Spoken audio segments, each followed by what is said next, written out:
నడిచినా కూర్చున్నా మోకాళ్ళ నొప్పులు వస్తున్నాయా? ప్రాణ పెయిన్ క్లినిక్ లో అధునాతన చికిత్సతో మోకాళ్ళ నొప్పులు తగ్గించుకోండి. హాయ్ హలో నమస్తే, వెల్కమ్ టు మనం టీవీ. నేను మిలాసియా. ప్రస్తుతం మనతో పాటు ఉన్నారు సోషల్ యాక్టివిస్ట్ అండ్ అలాగే ప్రముఖ రాజకీయ విశ్లేషకులు కృష్ణకుమారి గారు. నమస్కారం అండి.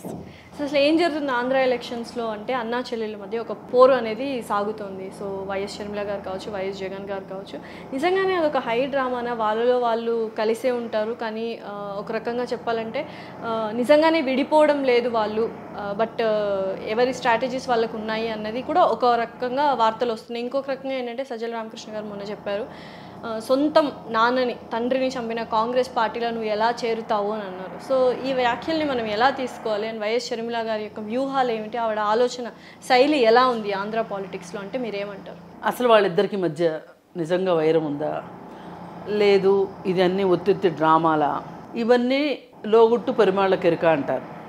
వాళ్ళకి మాత్రమే తెలుస్తుంది, మనకేం తెలీదు. కాకపోతే ఇప్పుడు పైకి కనిపించిన దాన్ని బట్టే మనం విశ్లేషించగలుగుతాం. పైకి కనిపించిన దాన్ని బట్టి వాళ్ళిద్దరి మధ్యలో మట్టుకు సఖ్యత లేదు అనేది వాస్తవం. ఎంత డ్రామాలు ఆడుకోవాలి అనుకున్నా అది ఈ రోజుకి ఈరోజు వచ్చిన తగాదా కూడా కాదు కదా వాళ్ళకి. దాదాపు 2 సంవత్సరాల నుంచి ఆయన హైదరాబాద్ రావట్లేదు లోటస్ పాండ్కి, వీళ్ళు అక్కడికి వెళ్ళట్లేదు. ఇప్పుడు హైదరాబాద్కి విజయవాడకి తాడేపల్లికి ఎంత ఉందండి డిస్టెన్సు? తిప్పి తిప్పి కొడితే 4.5 గంటలు. అంతే. వీళ్ళు వెళ్ళడానికి ఏం పెద్ద కష్టం లేదు, వాళ్ళు రావడానికి పెద్ద ఇబ్బంది లేదు. ఏ రోజైతే ఆవిడ్ని గౌరవాధ్యక్షురాలుగా విజయలక్ష్మి గారిని తప్పించారో అది ఒక బాధాకరమైన సంఘటన. ఆ సంఘటన జరిగినప్పటి నుంచినే వీళ్ళ మధ్యలో సత్సంబంధాలు పోయినాయి. ఆస్తి తగాదాలు కూడా ఉన్నాయి, అదే మెయిన్ కారణం. ఆస్తి తగాదాలు ఉన్నాయి. అది ఆ రోజు ఇక అర్థమైపోయింది. షర్మిలకిన్ను విజయమ్మకి అప్పటి వరకు ఉన్న ఆశ ఏంటి అంటే, అమ్మ పార్టీలో ఇన్వాల్వ్ అయ్యి ఉంది కదా, అమ్మ గౌరవాధ్యక్షురాలు కదా అనే ఒక నమ్మకం షర్మిలకు ఉంది. అంటే మనకు ఒక బంధం, రాజకీయ బంధం ఉంది, అలాగే కుటుంబ బంధం ఎలాగూ ఉందనుకోండి అనుకున్నారు. కానీ ఆవిడని ఆ రోజు తప్పించేసరికి వీళ్ళిద్దరికీ ఒక విషయం అయితే అర్థమైంది, ఇక్కడ ఒక కోటరీ నడుస్తుంది, మనని నెగ్గనివ్వరు, మన మాట నెగ్గనివ్వరు. అక్కడ మనం కాకుండా ఇంకెవరున్నారు ఆ ఇంట్లో? వాళ్ళ భార్యాభర్త ప్లస్ వాళ్ళ బాబాయి, చిన్నమ్మ, అలాగే ఇంకా కొంతమంది భారతీయ రెడ్డికి సంబంధించిన చుట్టాలు వీళ్ళ చుట్టూనే ఉన్నారు. పైగా సజ్జల రామకృష్ణారెడ్డి గారు వాళ్ళ పక్కన సలహాదారుగా ఉన్నారు. ఆయన రాజకీయ సలహాదారా, కుటుంబ సలహాదారా, ఏ సలహాదారు అనేది మనం అయితే చెప్పలేం కదా. అన్ని రకాల సకల శాఖ మంత్రిలాగా ఆయన ఉన్నారు అక్కడ. అయితే బయటకు వచ్చిన వార్తలు ఏంటి అంటే, ఆస్తుల దగ్గర, ఆస్తుల పంపకాల దగ్గర వీళ్ళ తగాదా వచ్చింది అనేది ఒకటి. రెండోది, ఇప్పుడు ఏదైనా ఒక కారణం చేత జగన్మోహన్ రెడ్డి బెయిలు రద్దు అయితే ఆయన జైలుకి వెళ్లాల్సిన పరిస్థితి వస్తే ముఖ్యమంత్రి ఎవరవుతారు? ఆ ఇంట్లో ఇద్దరికి అయ్యే హక్కు ఉంది. ఒకటి గౌరవాధ్యక్షురాలుగా విజయమ్మకుంది. రాజకీయాల్లో అప్పటి వరకు ఒక ప్రముఖ పాత్ర జగన్మోహన్ రెడ్డి తర్వాత పాత్ర పోషించిన షర్మిలకు ఉంది. డెఫినెట్లీ, ఎందుకంటే ఆనాడు 3000 కిలోమీటర్లు నడిచింది. ఆ జగనన్న వదిలిన బాణాన్ని, రాజన్న బిడ్డని అని చెప్పి ప్రజల ముందుకెళ్ళి జగన్మోహన్ రెడ్డి తర్వాత ఒక రకంగా పెళ్ళయిన తర్వాత పుట్టింటితోటి అంత సంబంధాలు నెరపాల్సిన అవసరం మామూలుగా అయితే మన కుటుంబాల్లో ఉండదు. కానీ ఆవిడ అలా కాకుండా అనిల్ కావచ్చు, ఆమె కావచ్చు, ఇల్లరికపు అల్లుల్లాగా, ఇల్లరికపు కూతురులాగా వీళ్ళు వ్యవహరించారు. అంటే అంతా ఆ కుటుంబం కోసమే అన్నట్టున్నారు. వీళ్ళది ఒక సపరేట్ కుటుంబం అన్నట్లుగా వీళ్ళు ఎప్పుడు లేరు. మరి ఈ పరిస్థితుల్లో వీళ్ళిద్దరినీ పక్కకు పెట్టిన వైనం చూస్తే వీళ్ళకి అర్థమైపోయింది, ఇక వీళ్ళు మనల్ని పక్కన పెట్టారు. అభద్రతా భావమా? ఎందుకంటే నెక్స్ట్ పవర్ షర్మిల లాగేసుకుంటే షర్మిలాకి వెళ్తుందేమోనని. అసలు కనీసం షర్మిలాకి ఎంపీ టికెట్ ఇమ్మని చెప్పి చాలామంది చెప్పారు, ఎంపీ టికెట్ ఇవ్వలేదు. ఆ MP ticket, Kadapa MP ticket ఇస్తే ఆమె గెలిచి ఉండేది. కనీసం ఇప్పుడు వేరే వాళ్ళు, బయట వాళ్ళు నిలదీసినంతగా కూడా ఆమె నిలదీయలేకపోయిందా అనే బాధ అనిపిస్తుంది కదా ఎవరికైనా. ఇప్పుడు బయట వాళ్ళు ఎవరైనా పనిచేశారనుకోండి, ఇప్పుడు కొంతమంది ఉంటారండి ఆర్థికంగా బలంగా ఉన్నవాళ్ళు పార్టీ కోసం డబ్బులు ఖర్చు పెడతారు, వాళ్ళకి జనాల్లోకి వెళ్ళి ప్రత్యక్ష రాజకీయాల్లో ఎలక్షన్స్లో పాల్గొనే ఇష్టం లేదనుకోండి, ఏం తెలియదు కూడా ప్రజా సమస్యల గురించి కూడా అవగాహన ఉండదు. అలా అయినా కానీ అలాంటి వాళ్ళు ఏం చేస్తారు, మేము పార్టీ కోసం ఇంత పెట్టాం కాబట్టి మాకు ఒక ఎమ్మెల్సీ ఇమ్మని అడుగుతారు, లేకపోతే రాజ్యసభ ఎంపీ ఇస్తారు. ఇప్పుడు వీళ్ళిచ్చే రాజ్యసభ ఎంపీలు అందరూ కూడా వాళ్ళకి ఏమన్నా ప్రజలతో ప్రత్యక్ష సంబంధాలు ఉన్నాయా? షర్మిలాకు ఉన్నాయి ఇంకా ప్రత్యక్ష సంబంధాలు, ఇంకా ఎన్నో ఎక్కువ ఉన్నాయి. అలాంటి వాళ్ళిద్దరిని తల్లిని కూతుర్ని పక్కన పెట్టేసరికి వీళ్ళ మధ్యలో తగాదాలు ఉన్నాయి అనేది తేటతెల్లం, లేవు అనే మాట అబద్ధం. ఇది ఒక క్లారిటీ కదా. ఇంకా నెక్స్ట్ క్లారిటీ ఏంటి అంటే, మరి ఆమెని పక్కకి నెట్టేసిన తర్వాత ఆమె దారి ఆమె చూసుకున్న తర్వాత ఆమె ఏ దారి చూసుకుంటే మీకెందుకు? ఇప్పుడు విడాకులు ఇచ్చిన భార్య విడాకులు ఇచ్చిన భర్త ఉంటారనుకోండి, విడాకులు ఇచ్చిన తర్వాత నా భార్య ఏం చేస్తే నాకెందుకు అన్నట్లు ఉండాలి. విడాకులు ఇచ్చిన తర్వాత భార్యగా భర్తకు విడాకులు ఇచ్చిన తర్వాత నా భర్త ఏమైపోతే ఏంటి అంతే. వాళ్ళు ఇంకో పెళ్లి చేసుకుంటారా, లేకపోతే ఒంటరిగా ఉంటారా, కష్టాలు పడతారా, అన్ని నీకు అనవసరం కదా. అట్లాగే మీ పార్టీలో నుంచి తెలివిగా పక్కకు పంపించారు, మీ దారికి అడ్డం లేకుండా చేసుకున్నారు. అలాంటప్పుడు వాళ్ళు ఏ గంగలో దూకితే మీకెందుకు? ఇప్పుడు ఆమె కాంగ్రెస్ పార్టీలో చేరిందని బాధ. కాంగ్రెస్ పార్టీలో ఎట్లా చేరుతుంది? తండ్రిని చంపిన పార్టీ. ఇన్ని రోజులు ఏం చేశాను? మరి అంబానీకి సపోర్ట్ చేస్తున్నాడు అప్పట్లో అనడం, రాజశేఖర రెడ్డి గారిని అంబానీ సోనియా గారిని కలిసి చంపేశారు అని అన్నారు. మీ సాక్షి పేపర్లో వచ్చింది, సాక్షి టీవీలో కూడా వచ్చింది.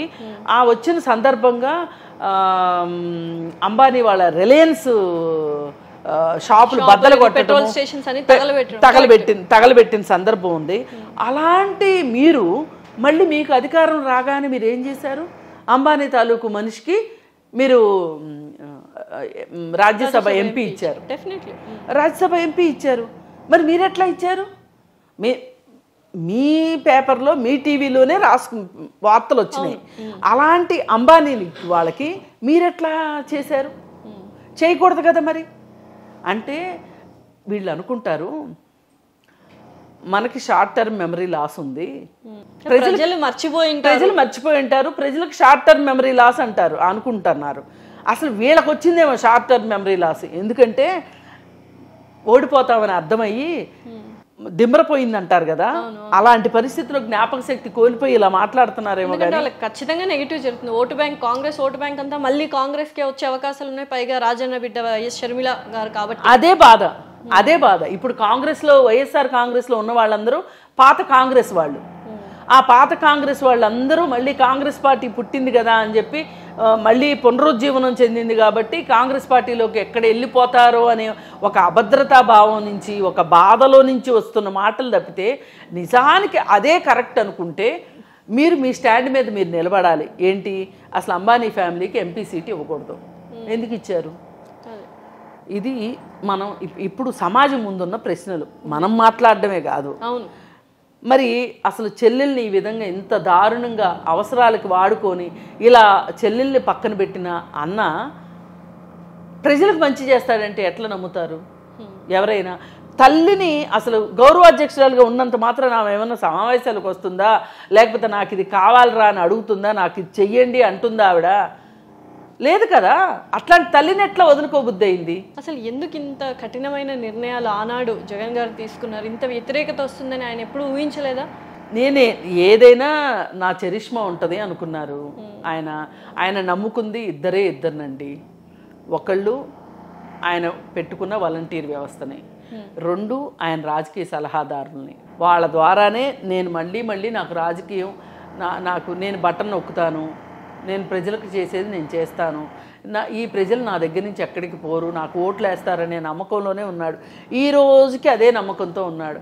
ఆయన ఏ రోజు ప్రెస్ మీట్లు పెట్టకపోయినా, ఏ రోజు మంత్రివర్గ సమావేశాలు నిర్వహించకపోయినా, ఏ రోజు ప్రజలతోటి మమేకం కాకపోయినా, ప్రజల సమస్యల గురించి పట్టించుకోకపోయినా, మాట్లాడకపోయినా ఆయన ఒకటే అనుకుంటుంది, వీళ్ళందరూ అమరావతి గురించి ఆలోచించరు, వైజాగ్ స్టీల్ ప్లాంట్ గురించి ఆలోచించరు, పోలవరం గురించి ఆలోచించరు, తిరిగేసరికి మా అకౌంట్లో డబ్బులు పడుతున్నాయా లేదా అనేదే చూసుకుంటారు అనే అనుకుంటున్నారు తప్పితే ప్రజలు మారారు కదండి మేము మార్పు కోరుకుంటున్నారు ఎప్పుడు మారతారండి ఇప్పుడు కష్టాలు అర్థమవుతున్నాయి కదా ఒక్కొక్కళ్ళకి. అసలు మనం దేశం మొత్తం మీద రాజధాని లేని రాష్ట్రం మనది.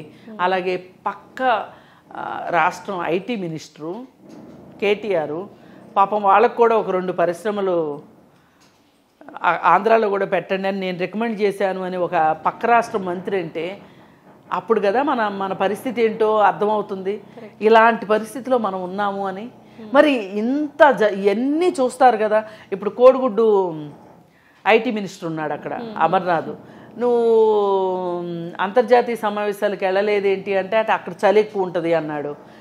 లేదు మరి అసలు మీరు ఆంధ్రప్రదేశ్ పక్కనే ఉంది కదా, తెలంగాణ పక్కనే ఉంది కదా, తెలంగాణతో మీరు ఎప్పుడు పోటీ పడతారు అంటే అవన్నీ ఎప్పుడో ఎస్టాబ్లిష్ అయిపోయిన రాష్ట్రము, మాది ఇప్పుడే కదా గుడ్డు పెట్టింది కోడి, ఈ గుడ్డు పిల్ల అవ్వాలి, పిల్ల పెద్ద అవ్వాలి అని కోడిగుడ్డు సామెతలన్నీ చెప్పుకుని వచ్చాడు.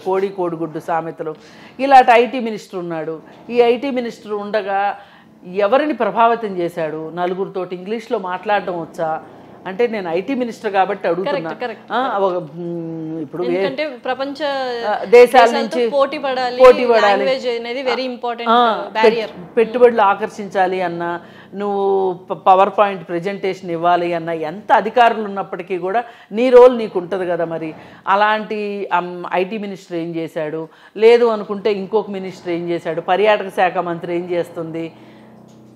అన్నీ వస్తాయి కదా బయటికి. పైగా వీళ్ళని వాళ్ళ శాఖ గురించి వాళ్ళు అర్థం చేసుకునే లోపే మనం ఎన్నాళ్ళు ఉంటామో తెలీదు. ఎప్పుడు ఆయన ముందే చెప్పి ఇచ్చాడు, మీరు సరిగా పని చేయకపోతే మిమ్మల్ని తీసేస్తానని చెప్పాడు. అంటే 2:30కి మళ్ళీ మార్చాడు కదా. ఇక వాళ్ళకి ఏమి ఆసక్తి ఉంటుంది?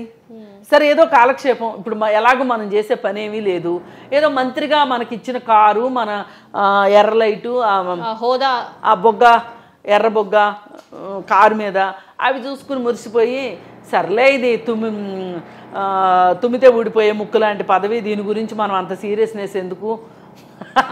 నిజంగానే ప్రజల్లో అయితే మీరు అన్నట్టు మంత్రుల్లోనే కాదు ప్రజల్లో కూడా అసంతృప్తి ఉంది.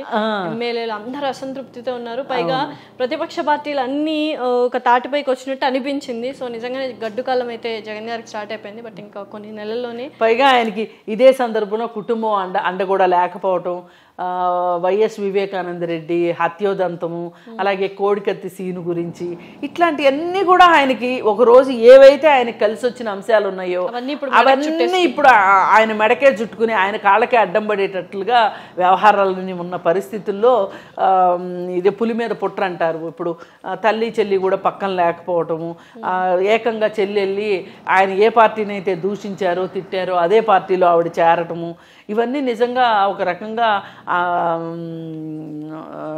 జగన్మోహన్ రెడ్డికి చాలా వ్యతిరేక పవనాలు వీస్తున్నట్టే లెక్క. డెఫినెట్లీ చూద్దాం మరి ఆ పవనాలు అటు వెళ్తాయో ఇటు వెళ్తాయో వేచి చూడాలి. Thank you so much. Thank you.